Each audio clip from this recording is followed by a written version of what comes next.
हमारे तमाम संवाददाता हमारे साथ जुड़ चुके हैं। रोहित, रवीश और हिमांशु, साथ ही साहिल हमारे साथ मुंबई से जुड़ चुके हैं। तो सीधे हम लिए चलते हैं आपको हम पटना रोहित के पास और उनसे हम सबसे पहले जानकारी लेते हैं।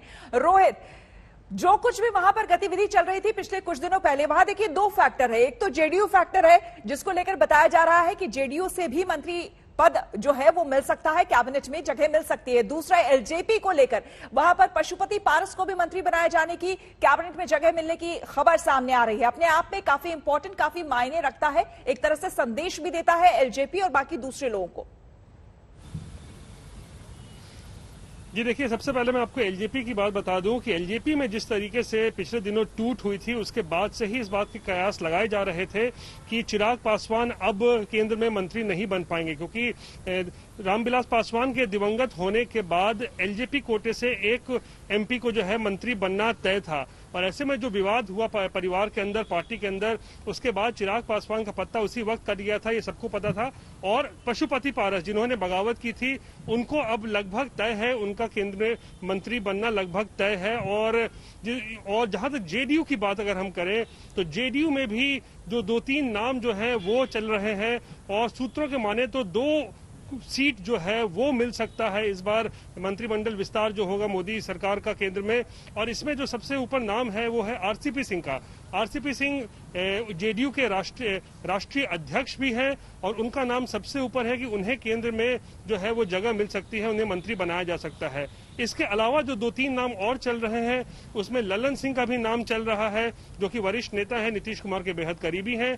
इसके साथ ही रामनाथ ठाकुर जो अति पिछड़ी जाति से आते हैं, उनका भी नाम चल रहा है। और साथ ही चंद्रेश्वर चंद्रवंशी जो जहानाबाद से एमपी हैं, उनका भी नाम चल रहा है, वो भी अति पिछड़ी जाति से आते हैं। तो जहां तक जातिगत समीकरण की बात करें तो आरसीपी सिंह को लगता है केंद्र मंत्री बनाया जाना तय है लगभग। लेकिन इसके अलावा अब दूसरा कौन होगा जिसे जगह मिलती है, ये देखना बड़ी बात होगी। श्वेता, बिल्कुल। साथ ही साथ महाराष्ट्र की अगर हम बात करें, यहां पर आपसे साहिल जानना चाहेंगे, बीजेपी, कांग्रेस से बीजेपी में आए रंजीत नाइक को और साथ ही साथ हिना गावित का नाम जो है वो भी सामने आ रहा है। साहिल हमारे साथ मुंबई से बने हुए हैं। तो साहिल, आपसे हम जानना चाहेंगे, महाराष्ट्र की हम बात कर रहे थे, महाराष्ट्र में इस वक्त जो राजनीतिक समीकरण बन रहा है इसमें इन नामों का सामने आना और साथ ही साथ नारायण राणे जो है उन्हें फोन जा चुका है, वो दिल्ली के लिए रवाना हो चुके हैं, इस तरह की खबर है।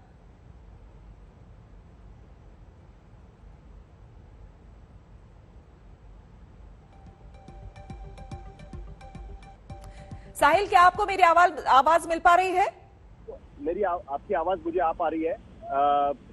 जो नारायण राणे का नाम जिसके वजह से सामने आया है, वो बात साफ हो जाती है कि नारायण राणे के वहां पर जाने से एक बात साफ हो गई है कि नारायण राणे ये शिवसेना के दूर विरोधी माने जाते हैं। और नारायण राणे को यहाँ पर मंत्रिमंडल में लेना ये साफ दिखाता है कि मराठा राजनीति को लेकर और उसके साथ साथ शिवसेना के खिलाफ बीजेपी की क्या भूमिका रहेगी उसको लेकर उनकी भूमिका साफ नजर आती है। रंजीत नाइक निंबालकर से जो बात हुई है उससे उनका ये कहना है कि अभी तक उनको कॉल नहीं आया है।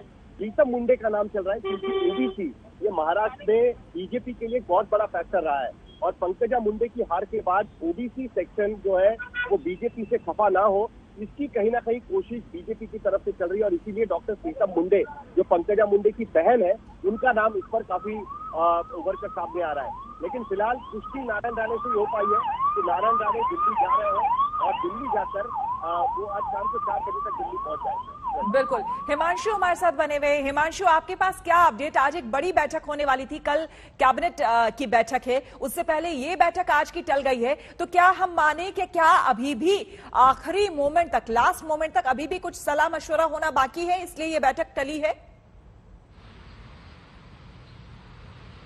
देखिए श्वेता, बिल्कुल सलाह मशवरा जो है अंतिम समय तक चलता रहता है।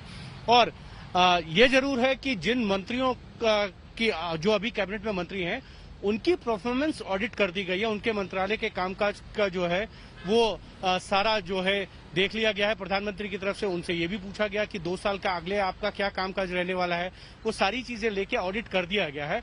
लेकिन किन किन को मंत्री बनाना है, किस समीकरण के हिसाब से कौन फिट बैठेगा मोदी मंत्रिमंडल के अंदर, क्या संदेश देना है, ये सारी चीजें जो हैं अभी उसको लेके चर्चाओं चल रही हैं। और जहां जहां चर्चा पूरी हो चुकी है, जिस स्टेट के हिसाब से, वहां से कॉल कर दिया गया।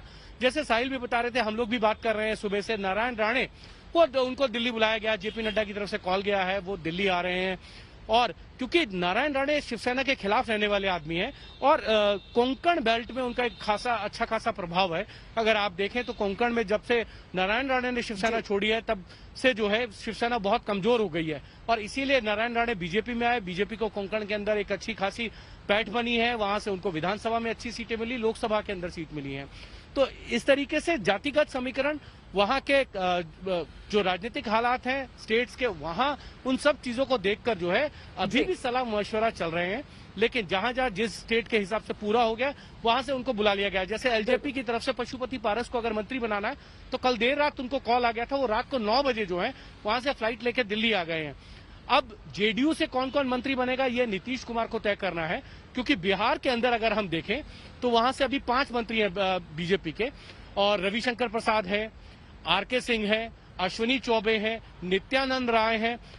तो ये जो मंत्री हैं अब ये सारे अपर कास्ट हैं, गिरिराज सिंह अपर कास्ट हैं, एक ओबीसी है यादव नित्यानंद राय। तो वहां पर बैकवर्ड कास्ट को कैसे और देखना है, non Yadav backward caste SC को कैसे देखना है, ये सारी चीजें जो हैं वो जरूर देखेंगे नीतीश कुमार जब अपनी तरफ से, अपनी पार्टी की तरफ से मंत्रिमंडल के लिए नाम भेजेंगे, चाहे वो आरसीपी सिंह हो, ललन सिंह हो, या संतोष कुशवाहा हो, या रामनाथ ठाकुर हो जो कर्पूरी ठाकर के बेटे हैं, जो बहुत बड़े नेता रहे हैं, बिहार के मुख्यमंत्री रहे हैं।